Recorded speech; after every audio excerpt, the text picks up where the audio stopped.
Good Monday morning, everyone. Welcome once again to Arnie's Fantasy World of Sports right here on the Lenny Melnick Fantasy Sports Network. And thank you, Legend, for leading off the last Monday in August 31, 2020. And that means, of course, it's the trade deadline day. And we're going to spend a little bit of time this morning talking about the rumors, if you will, of what's going on out there in Trade Land USA and other points around the world. Of course, we'll talk a little bit about yesterday and some trade bait. How about the Yankees and Deivi Garcia? Rookie pitcher went 5 innings, 3 hits, no runs, 6 strikeouts, and the Yankees sweep the Mets in Yankee Stadium. 2 games yesterday, and both go extra innings, and one was exciting, the second was even more exciting. But the thing about that is I want to talk about this Yankee pitcher, Deivi Garcia, and how good he looked yesterday. Not that the Yankees will trade him, but that it just shows, look, he's probably right now the second or third best starter on the team. Do they have a need on trade day? You better believe it. Will they do anything? Probably not. But we'll see. The talk last night, of course, was the Padres. And the Padres making all these trades. Wow. I think I'll need a player directory just to know who's on San Diego's team going forward. And so we will see how that goes. They got 4 catchers now. They acquired 2 catchers yesterday. They already had Austin Hedges and Mejia. Now they get Nola. They go out to Anaheim and make a trade. I mean, they now have 4 catchers. Look for Austin Hedges to be traded. Look for him to go to the Mets. I think that's where he's headed in a trade. Austin Hedges. Now, what will they get in return? I have no earthly idea. But, and I also, just an aside, saw Leonard Fournette this morning. If you're a NFL fantasy fan, he got cut by the Jaguars, and couldn't you just see him going to Kansas City? Like they need more, huh? So, right now, the Clevenger sweepstakes are on. Mike Clevenger, Cleveland Indian ace. And I read last night, check this out. This was on Twitter. I just got to read this to you because it was just so absurd. I mean, do you think they're really going to do this? But here's a trade I read last night. The Dodgers would send Corey Seager, Gavin Lux, Dustin May, Ruiz, the rookie catcher, Peters, and Gratterall, the reliever who throws 100-plus miles per hour. My count, that's 6 players to the Indians, and in return receive Frankie Lindor and Mike Clevenger. And if I'm the Dodgers, I say pull the switch. Now, I know you're giving up a lot. You're giving up a heck of a lot. But when's the last time the Dodgers won the World Series? How old were you the last time the Dodgers won the World Series? I was in my 20s. It was 1988. Fresh off the heels of Orel Hershiser and having like the greatest career of his life. And most of you guys listening probably don't ever remember watching him pitch. Kirk Gibson, crippled as he was, setting the tone of the World Series. It was 1988 when the Dodgers last won the World Series. George W. Bush Sr. was still vice president. Ronald Reagan was in the White House. That's how long it's been. And World Series victories don't come often. And I tell you, you put Clevenger on the Dodgers. I know May's a great young pitcher. I know Seager can be good. I know there's a lot of potential with Gavin Lux. I get it. But I know this. I know Frankie Lindor is an all-star shortstop. I know that Mike Clevenger is an all-star pitcher. And if you put Clevenger with a Kershaw, you put Clevenger with a Buehler, on that rotation. Now all of a sudden the Dodgers have 3 stud ace pitchers in the playoffs to go with that offense. To me, it's a no-brainer. Who else is included? Well, the Braves have been mentioned. They could certainly put a package together. I understand that the Indians want one of their rookie outfielders. It's going to take more than just a rookie outfielder, guys, to get Mike Clevinger away from Cleveland. I mean, right now, Cleveland, let's look at the standings, okay? Because is Cleveland going to be a better team after the trade and still equipped to make the World Series? Because as I'm looking at the standings this morning, they are tied with the White Sox. Those of you remember me picking the White Sox and the Indians and the Twins third. I still believe in that. And that's the way it is right now. The Twins have lost 5 in a row. They just don't have the pitching. Cleveland, the White Sox, I think are both overall better teams than the Twins. What trade is going to continue to put the Indians in a playoff posture worthy of a World Series conversation? Right now they're there. They have Bieber, they have Clevinger. They're pretty good at pitching. Yeah, they need a batter too. But they've got the pitching. They've got a bullpen. So, I'm expecting whatever kind of trade comes back to Cleveland, if one comes back for Clevinger, with major league ready players ready to go.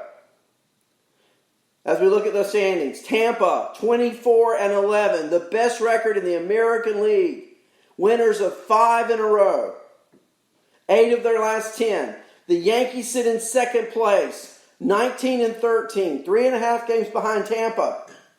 And, oh, by the way, Tampa and the Yankees, Yankee Stadium, this coming weekend, after the trade deadline has passed. That ought to be a good one, huh? Toronto 18-14. There's 3 playoff teams. White Sox, Cleveland, Minnesota, all over 500. There's 6 playoff teams. Oakland and Houston. The only other team with a 500 record in the American League that I didn't just name is the Detroit Tigers. And they trailed Toronto for the final wild card by 2 games. That's right. They've won 5 in a row. They've won 7 of 10. They've called up some young players. Detroit, not as bad as you think. And let's go to the National League for some standings. Why don't we? Where the Braves... Did you watch that Braves-Phillies game last night? Okay. All right. What am I missing here? I've told you guys many times... A few years ago, I'm turning on the television on a Sunday afternoon. It's 1 o'clock. Tommy Malone is pitching for the New York Metropolitans.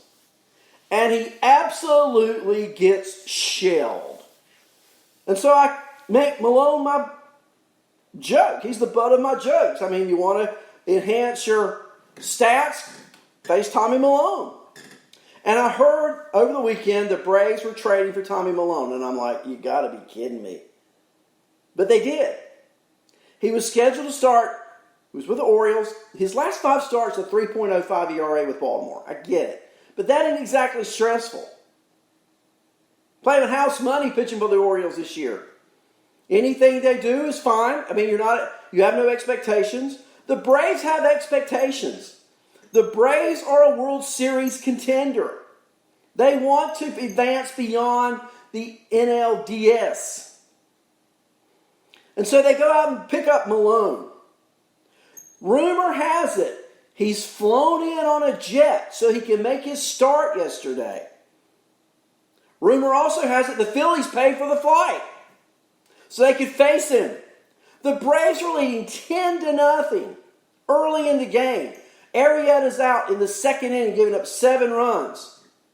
And Malone can't hold it. He gives up 8 runs in 2 1/3.